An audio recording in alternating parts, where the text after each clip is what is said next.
लालू प्रसाद यादव राबड़ी आवास पर बैठकर जो रणनीति बना रहे थे, वो रणनीति अब सबके सामने धीरे धीरे आ रही है। लोकसभा चुनाव को लेकर अपने उम्मीदवारों को चयनित कर रहे थे, पहलवानों को चुन रहे थे कि कौन पहलवान मैदान में किस तरीके से पटकनी दे सकता है। क्योंकि 19 के चुनाव को अगर आप देखें तो उनके जो भी पहलवान थे, सभी पहलवान, 2 पहलवान को छोड़कर बाद बाकी जितने भी पहलवान थे, सभी 1 लाख, 2 लाख, 3 लाख वोटों से चुनाव हार गए थे।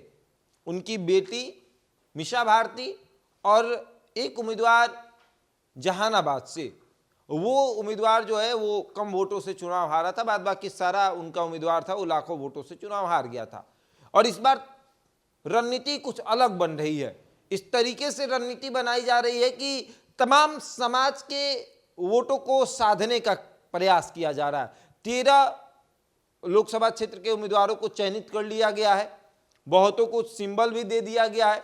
अभी जो पहले फेज में 4 लोकसभा क्षेत्र का चुनाव हो रहा है उसका सिंबल बांट दिया गया।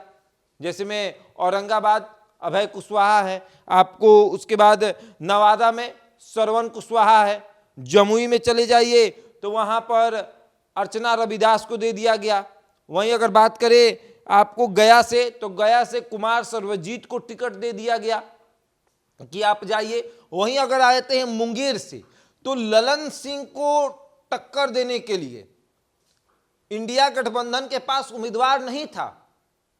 ललन सिंह इतने मजबूत हो गए थे, और उसके बाद क्या हुआ था, ललन सिंह ही मजबूत इसलिए भी हो गए थे कि सिर्फ ललन सिंह नहीं थे, बल्कि मोकामा से छोटे सरकार की पत्नी नीलम देवी, वो भी जेडीयू के पाले में आ गई थी, मजबूती और बढ़ गई थी।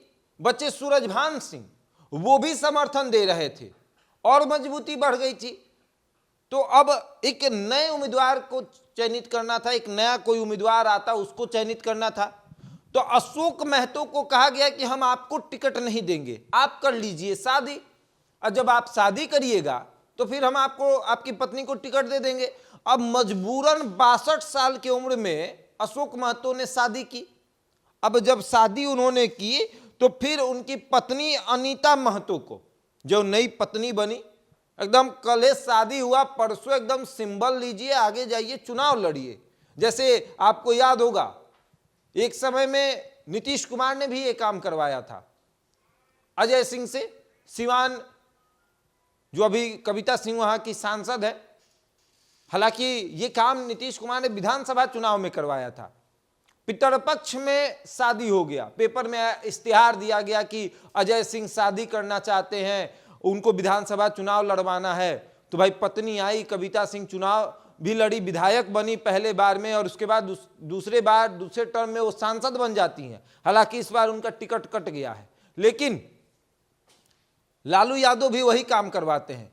बाहुबली को टिकट नहीं देना है, बाहुबली की पत्नी को टिकट देना है। उसके बाद आते हैं आपको बांका से जयप्रकाश नारायण यादव, इनको रिपीट किया गया है, पिछली बार भी यही थे, इस बार भी इनको रिपीट कर दिया गया। सारण से रोहिणी आचार्य को, उनकी लालू प्रसाद यादव की जो बेटी हैं, जो जिन्होंने जीवन दान दिया, उनको उम्मीदवार बनाया गया। उसके बाद आपको आते हैं उजियारपुर लोकसभा क्षेत्र। भैया लालू प्रसाद यादव ने कहा था कि यहां से तो हम अपने बेटे तेज प्रताप यादव को टिकट दे दे तो वो नित्यानंद राय को चुनाव हरा देगा, लेकिन यहां मामला गड़बड़ा गया, यहां आलोक महतो को टिकट दे दिया गया। यहां भी कुशवाहा समाज की संख्या अच्छी खासी है। 2019 में यहां से उपेंद्र कुशवाहा भी चुनाव लड़े थे, उजियारपुर से, काराकाट से भी लड़े थे और उजियारपुर से भी वो चुनाव लड़े थे। 2 सीटों पर उन्होंने अपना किस्मत आजमाया था, हालांकि दोनों सीट से वो चुनाव हार गए। उजियारपुर में कुशवाहा समाज की पकड़ अच्छी खासी है, और लालू प्रसाद यादव ने सोचा कि यादव वोट तो मेरे नाम पे कर देगा, कुशवाहा वोट को साधने के लिए कुछ करना पड़ेगा। तो फिर आलोक महतो को वहां से टिकट दे दिया गया कि भैया चलो आलोक जी आप जाइए, वहां से चुनाव लड़िए, आपको वहां से टिकट दिया जाएगा। पाटलिपुत्र से मीसा भारती को टिकट दिया गया। यहां पर रीतलाल यादव का टिकट काट दिया गया। पिछली बार ये चुनाव भी हार गई थी, उसके पहले भी अगर देखा जाए तो 2014 में भी चुनाव हारी थी, इस बार भी चुनाव हारी है। इस बार 14,000 वोट से हारी हैं, पिछली बार 40,000 वोट से हारी हैं। इस बार देखा जा रहा है कि हो सकता है कि मार्जिन अब धीरे धीरे कम हो रहा है, तो इस बार निकल जाएंगी। अब आते हैं आपको बक्सर में सुधाकर सिंह को, जगदानंद सिंह के बेटे को टिकट दे दिया गया है, मतलब बस सिंबल देना बाकी है इनको। गया में आपको हमने बताया ही, जहानाबाद में सुरेंद्र यादव को टिकट दिया गया है। पिछली बार 1417 वोट से ये चुनाव हार गए थे। उसके बाद आते हैं जमुई हो ही गया, मुंगेर से अनिता महतो हो ही गया। उसके बाद मधुबनी से ए फातमी हैं, उनको टिकट जो है वो दिया गया है। वैशाली से रमा सिंह, वैशाली या शिवहर से, मतलब इन लोगों की अभी आशंका है कि इन लोगों को दिया जाएगा, वैशाली या शिवहर से इन लोगों को दिया जाएगा। मधुबनी या दरभंगा से जो है वो ए फातमी को सिंबल दिया जा सकता है। अब चयनित हो गया है, अभी और उम्मीदवार चुनना है, मतलब अभी 10 उम्मीदवार चुनना बाकी है। सारण हो गया, तो वहीं बगल में आपको महाराजगंज चुनना बाकी है, उसके बगल में गोपालगंज चुनना बाकी है, उसके बगल में सिवान चुनना बाकी है। तो इन सब अभी लोकसभा क्षेत्र में उम्मीदवार चुनना बाकी है।